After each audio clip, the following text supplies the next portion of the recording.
Hi, I'm Anna Denton-Jones of Refreshing Law Limited, and today I want to explore the extent to which somebody who is expressing their political beliefs or views in the workplace could be protected. Now, the Labour government gave us some regulations protecting religion and belief, and they got brought into what is now the Equality Act of 2010. Now, the key thing about that section of the law is that it's not just religious beliefs that are protected. It's also extended to philosophical beliefs.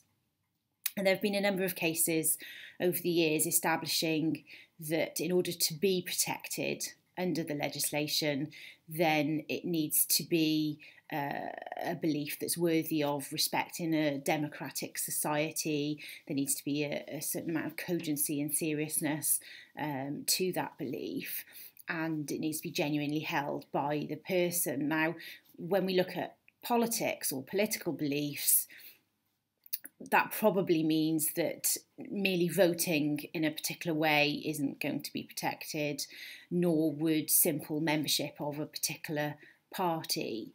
But where perhaps your political beliefs inform the way you live your life and some of the choices that you make, and perhaps you're very active in a particular area, then you may well be protected by the legislation. So to give you some examples, there was a case against the Department of Work and Pensions by a chap called Olivier, and he was a lifelong Labour supporter. He was a party member and very active in working for that party, and it was, as a point of principle, it was found that a belief in democratic socialism was capable of protection by the law. Another example is the case of Redfern against the UK, which actually went all the way to Europe, which involved a bus driver who'd been dismissed when he became elected as a local councillor for the BNP. And again, that was something that was capable of being protected in terms of his beliefs in that movement. So what's the effect if somebody does have a philosophical belief that's capable of being protected? So maybe they believe in democratic socialism, maybe they believe in capitalism, maybe they believe in Marxism. What protection would they have in the law? Well, there are a couple of main strands, really. The first is that they're protected from less favourable treatment because of those beliefs.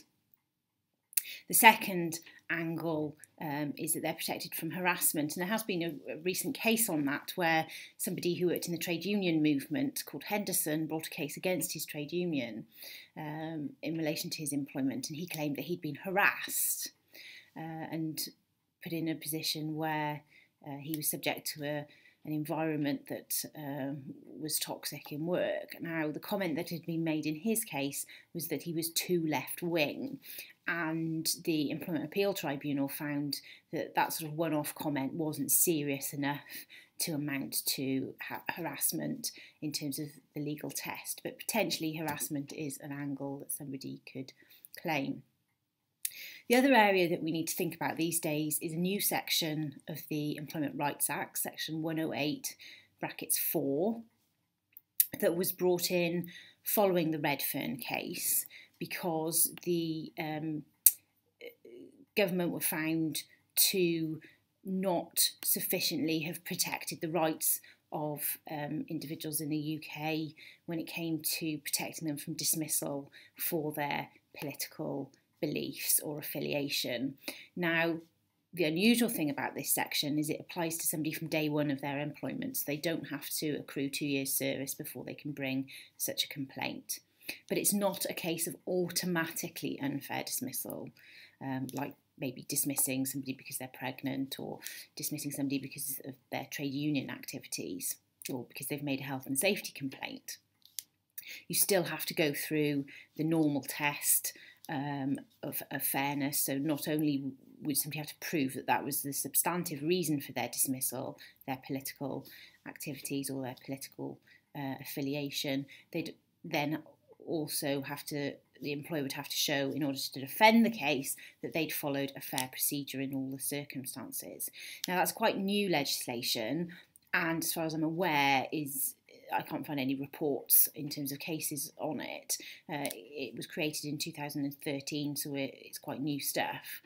I have seen commentary that suggests that in a case where, like the Redfern case with the bus driver that was dismissed because of his BNP election, where there's an Article 11 of the Convention on Human Rights angle, which there was in that case, because Article 11 of the Convention creates a freedom of assembly to everybody, including those whose views shock or disturb. So, it may be something that's a bit unpalatable, but there is that freedom protected as a matter of principle. Now, in a case where somebody's able to argue that, which is going to have a big overlap with political beliefs, there's a possibility that really the courts would be bound to find that it's unfair dismissal if that freedom has been restricted, if that makes sense. But as I said, not particularly aware of any cases on that yet. So with our election coming up, and maybe people are talking about politics more in work than they would normally, what's most likely to happen? I think the most likely outcome or issue that an employer might have to deal with is probably where people are having a bit of a discussion and a disagreement.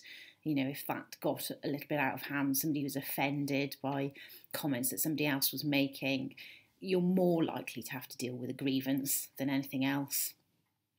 But do be aware, if that were to happen, that those rights that I've just been describing do sit there in the background. If anybody's got any questions, please do email me. It's adenton@refreshinglawltd.co.uk. Thank you very much.